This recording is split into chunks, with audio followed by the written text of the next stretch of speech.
Hello students, आपके अपनी YouTube channel we winners में आपका बहुत बहुत स्वागत है। शिक्षा के मनोवैज्ञानिक परिप्रेक्ष्य इसी पेपर को हम लोग लेके चल रहे हैं। तो इसी पेपर की सीरीज़ में हम लोग आगे जो आज टॉपिक देखने वाले हैं वो कल का ही एक पार्ट है, यानी कि कल हम लोगों ने पढ़ा था अभिवृद्धि और विकास, ग्रोथ एंड डेवलपमेंट।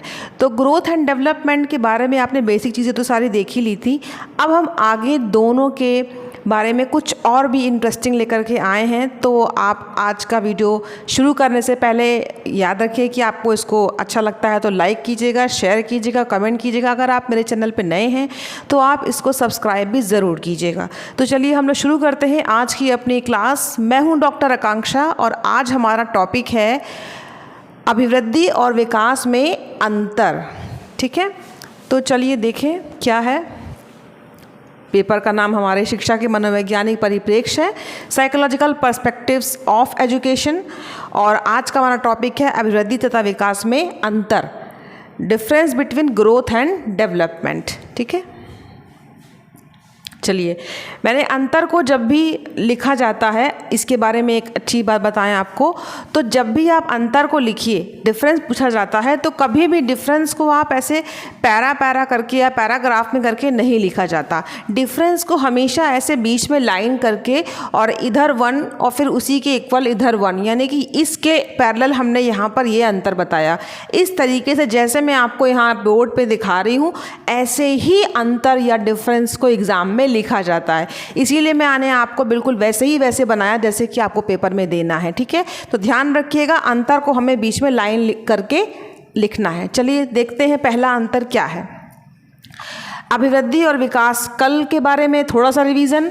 अभिवृद्धि मैंने बताया था कि किसी भी अगर बाल विकास की बात करते हैं और अभिवृद्धि की बात करते हैं तो जब शरीर बढ़ता है, हाइट बढ़ती है, ठीक है ना, आदमी का, किसी बच्चे का वेट बढ़ता है तो वो किस में आता है, जिसको हम माप सकते हैं, वो अभिवृद्धि में। और विकास जो होता है इससे कहीं अधिक व्यापक होता है, जिसमें बहुत सारे पक्ष होते हैं, जिसमें अभिवृद्धि भी शामिल होती है और इसमें बहुत सारे, जिसमें सारी विशेषताएं, सारे गुण, सारी कार्य क्षमता, वो जो पार्ट होता है उस पार्ट को हम विकास में रखते हैं। ठीक है, तो चलिए अंतर देखते हैं। पहला अंतर है कि अभिवृद्धि विशेष आयु तक चलने वाली प्रक्रिया है। ये आपका विशेष आयु तक, इसको देखिए, और यहाँ लिखा है विकास जीवन पर्यंत चलने वाली प्रक्रिया है। इसका ये दो शब्द जो है, ये इसके कीवर्ड है, विशेष आयु तक, यानी कि अभिवृद्धि हमेशा नहीं होती, एक समय बाद जाकर के अभिवृद्धि या ग्रोथ रुक जाती है। लेकिन विकास जो ये वर्ड है ये जीवन पर्यंत चलता है। आप कभी ये नहीं कह सकते कि विकास रुक गया। आज भी इस एज में भी हम भी सीख रहे हैं बहुत कुछ, चाहे सामाजिक हो, चाहे शैक्षिक हो, चाहे मानसिक हो। ठीक है ना, तो बहुत सारे विकास के पहलू थे जो आपने कल देखे थे। तो विकास जो होता है वह जीवन पर्यंत, लाइफ लॉन्ग चलता है, लेकिन ये लाइफ लॉन्ग चलने वाली प्रक्रिया नहीं है। पहला अंतर। अब दूसरा देखिए, अभिवृद्धि का स्वरूप बाह्य व सीमित होता है। इसको देखिए, बाह्य व सीमित, और यहाँ अब विकास का स्वरूप आंतरिक व असीमित होता है। ठीक है, इसको देखेंगे कि बाह्य व असीमित होता है। बाह्य व सीमित का मतलब, अभिवृद्धि कैसी थी, किसी भी चाइल्ड का, बच्चे का जब हाइट बढ़ता है तो आप वो उसको आप क्या करेंगे, बाहरी तो है, वो शरीर का बाहरी हिस्सा है, जिसे आप देख पा रहे हैं वो बाहरी हिस्सा है। ठीक है, सीमित भी होता है क्योंकि एक समय बाद ग्रोथ रुक जाती है। लेकिन जो विकास होता है ये आंतरिक होता है, क्योंकि जो हमारे गुण होते हैं, हमारी विशेषताएं होती हैं, हमारे किसी भी कार्य को करने की क्षमताएं होती हैं, वो क्या होती हैं, क्षमता को आप ऐसे तो नहीं देख सकते ना। क्षमता, मेरे काम करने की क्षमता, मेरे कार्य को आप देखेंगे और आप क्या करेंगे, अनुभव करेंगे। ठीक है ना। लेकिन जैसे मैं आपको पढ़ा रही हूँ तो आप सिर्फ ये कह करके कि ये कोई पढ़ाना ऐसी चीज़ है, जब मैं आपको पढ़ाऊँगी तो आप उस दौरान मेरे उस कौशल को, स्किल को देखेंगे। ठीक है ना। लेकिन आप ऐसा नहीं कर सकते कि ये कोई आपका ऐसा चीज़ नहीं है जिसको आप कहीं मेजर कर लीजिए। इसको आप कैसे कर रहे हैं, जब मैं आपको पढ़ा रही हूँ तो आप मेरे इस कौशल को देख रहे हैं। ठीक है, तो ये आंतरिक है, आप पूरा देखेंगे, इसे महसूस करेंगे। ठीक है, तो ये आंतरिक है और असीमित है। विकास कभी नहीं रुकता, पूरे जीवन भर किसी न किसी रूप में व्यक्ति का विकास होता ही रहता है, ठीक है। इसीलिए ये असीमित है, पर ये सीमित हो जाता है, ठीक। अब नेक्स्ट देख लेते हैं। अभिवृद्धि विकास का एक चरण या सोपान है। अभिवृद्धि विकास में निहित है। एक ही बात दोनों तरफ लिखी हुई है कि अभिवृद्धि विकास का एक चरण है। हमने आपको कल बताया था कि विकास के कई पहलू थे, जिसमें पहला पहलू, उसका पहला जो एक बता सकते हैं पक्ष था, वो था शारीरिक विकास। क्योंकि विकास में सारे विकास होते हैं, शारीरिक भी होता है, मानसिक भी होता है, सामाजिक भी होता है, संवेगात्मक भी होता है, ठीक है ना। तो सारे विकास होते हैं, तो इसका मतलब शारीरिक विकास भी होता है। इसका मतलब जो अभिवृद्धि क्या है, शरीर का बढ़ना अभिवृद्धि था, इसीलिए शारीरिक विकास जो है वो आपका विकास जो है किस चीज़ का पार्ट है, विकास का एक पार्ट है। यानी कि अभिवृद्धि को हम विकास का एक सोपान कहते हैं, चरण कहते हैं। विकास में अभिवृद्धि शामिल होती है, ठीक है। नेक्स्ट देखिए, वृद्धि का संबंध केवल आकार बढ़ने से होता है, यानी कि शारीरिक परिवर्तन।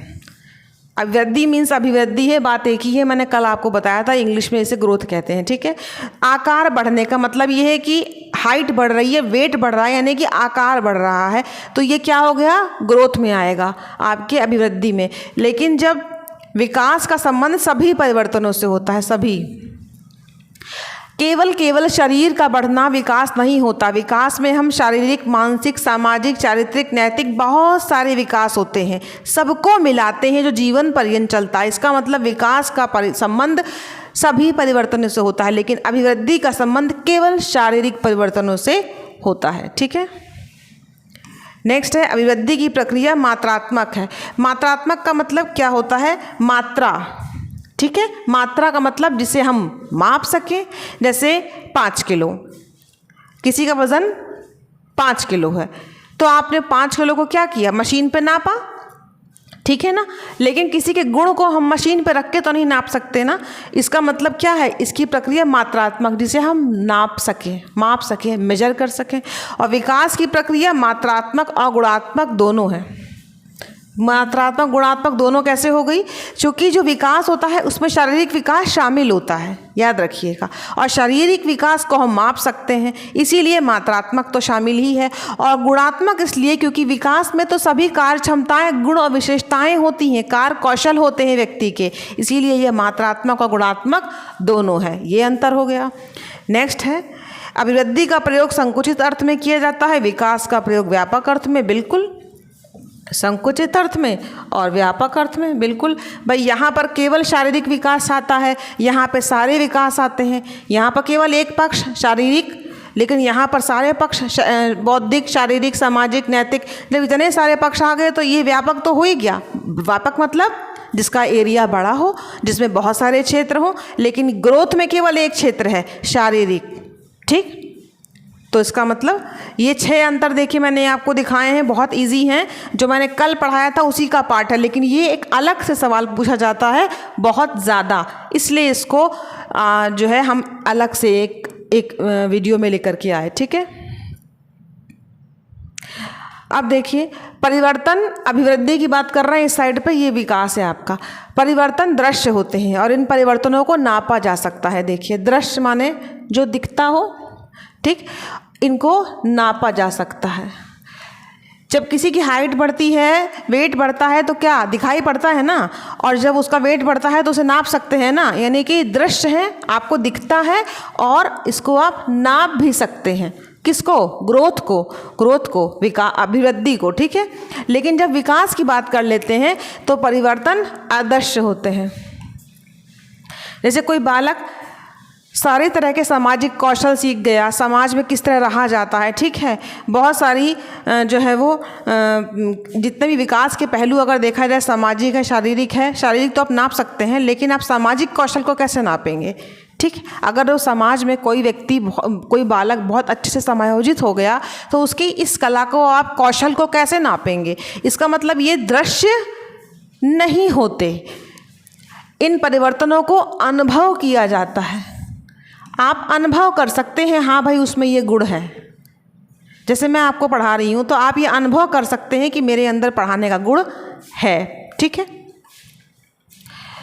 विकास को नापा नहीं जा सकता।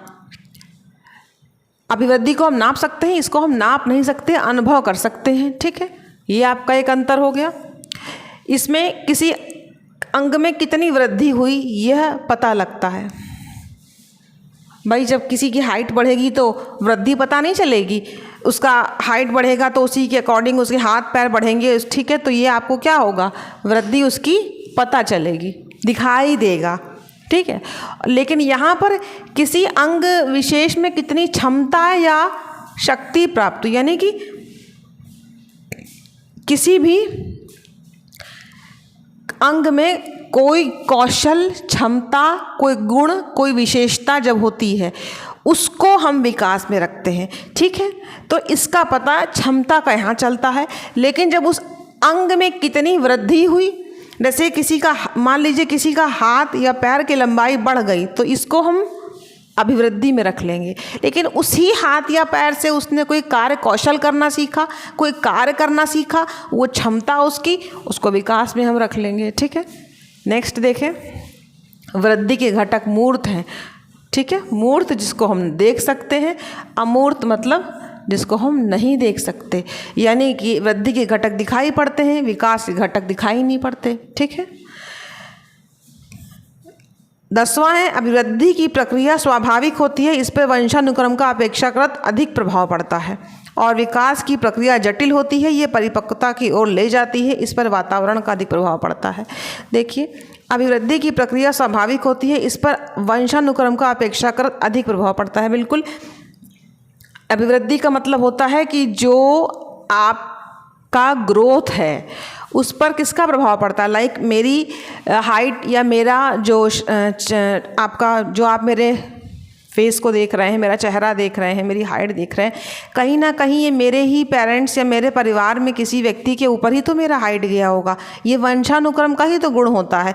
तो अपेक्षाकृत मतलब तुलनात्मक दृष्टि से देखें तो वंशानुक्रम का प्रभाव वृद्धि भी अधिक पड़ता है।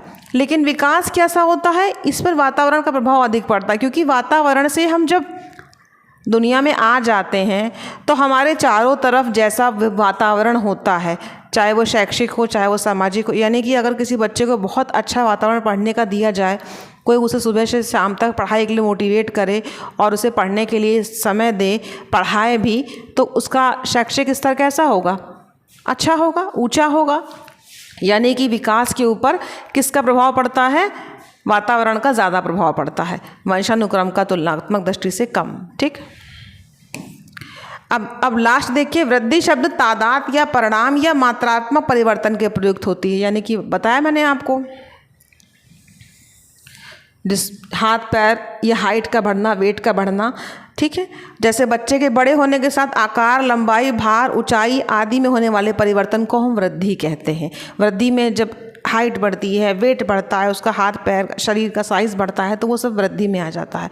विकास शब्द वृद्धि की तरह परिणाम संबंधी परिवर्तनों को ना व्यक्त करके ऐसे सभी परिवर्तनों के लिए प्रयुक्त होता है जिससे बालक की कार्य क्षमता, कार्य कुशलता, व्यवहार में प्रगति होती है।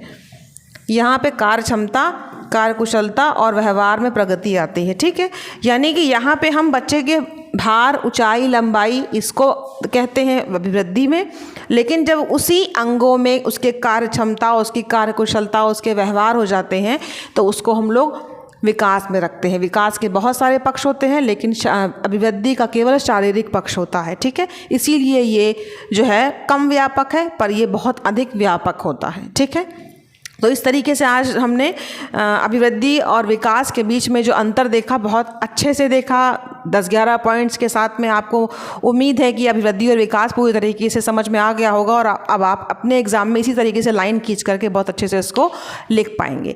तो मिलते हैं नेक्स्ट वीडियो में। जय हिंद।